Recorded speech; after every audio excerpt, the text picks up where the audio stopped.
Hey everyone, welcome back to Easy Access Tech. Today we will compare two big tools, Monday.com and Notion. Both can help teams work better. I will explain how they work, what is new in this year, and help you to decide which one is good for you. But before that, please remember to check the description below. There are official links to Monday.com and Notion and some information if anything changes later. So check them out if you want more details. Now let's start with Monday.com. It is a board-based tool with column and rows. You can make task, timeline, dashboard, and you set who does what. You can add files and its automation and with notification also.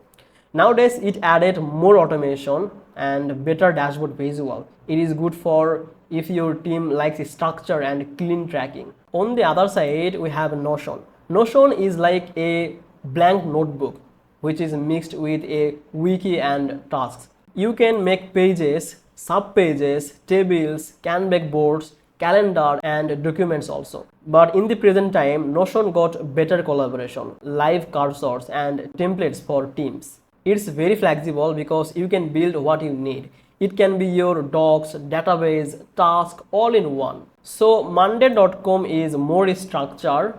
It has dashboard and states, and the team can see who does what and when. Notion is more flexible.